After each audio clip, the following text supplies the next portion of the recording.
Pada tanggal 13 April 2025, tak lama setelah pukul 1 dini hari, kediaman Gubernur Pennsylvania, sebuah rumah mewah bersejarah di sepanjang Sungai Susquehanna di Harrisburg, menjadi target dari tindakan kekerasan yang mengerikan dan penuh kebencian.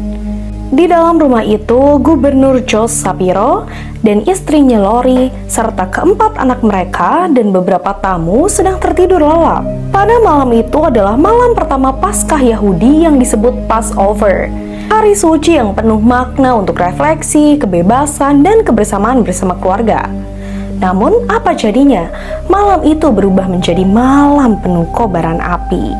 Cody Allen Balmer yang berusia 38 tahun dari Pembroke, Pennsylvania, terekam dalam kamera pengawas saat berjalan menuju kediaman gubernur. Penyelidik pun yakin dia berjalan lebih dari 1 jam untuk mencapai rumah tersebut. Balmer pada saat itu mengenakan hoodie dan sarung tangan. Balmer pun memanjat pagar besi tersebut, memecahkan beberapa jendela dan beberapa bom molotov, yaitu sebuah bom botol kaca yang berisi bensin, dilempar ke dalam rumah gubernur tersebut.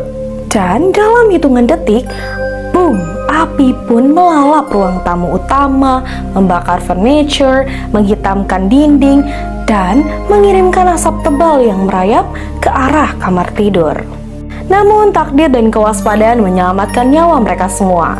Sebuah pintu tangga yang tertutup, penghalang kecil, menahan asap cukup lama. Seorang polisi negara bagian tersebut pun yang berjaga menyadari adanya api dan langsung membangunkan seluruh keluarga.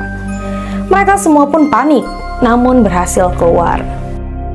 Dan pada malam itu semuanya selamat.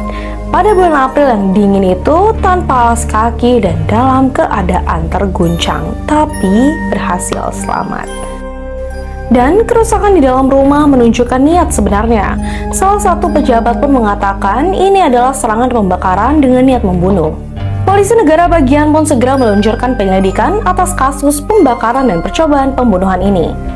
Balmer yang memiliki riwayat gangguan mental seperti skizofrenia sebelumnya pernah mengunggah ancaman ini di internet. Isi unggahan itu pun penuh dengan kebencian dan teori konspirasi tentang orang Yahudi, Israel, dan para politisi. Ia pun kemudian menyerahkan diri kepada pihak berwenang dan dengan tenang mengakui bahwa ia membenci Gubernur Shapiro, bahwa ia akan menyakitinya jika sampai bertemu dengan gubernur tersebut. Ketika penyelidik pun menggali lebih dalam motifnya, muncul kebenaran yang mengerikan. Serangan Balmer ini tampaknya dilandasi oleh antisemitisme. Pihak berwenang pun menyatakan bahwa Balmer menyimpan kebencian mendalam terhadap orang Yahudi, dan ia pun sangat marah atas dukungan terbuka Shapiro terhadap Israel.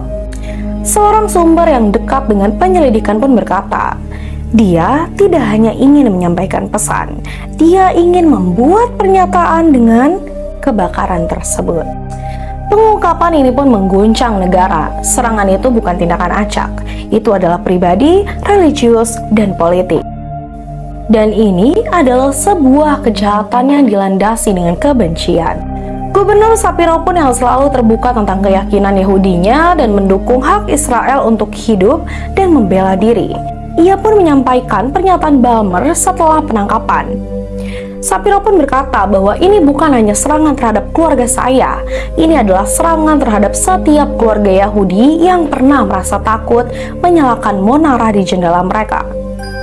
Kita tidak boleh menormalisasi kekerasan politik atau kebencian dalam bentuk apapun.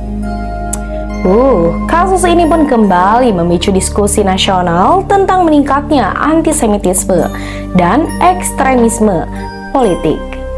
Sementara Balmer kini mendekam di balik jeruji menunggu persidangan atas tuduhan percobaan pembunuhan, pembakaran, dan kejahatan kebencian, dan bekas luka dari malam itu pun masih terasa membekas di dinding rumah sang gubernur yang hangus.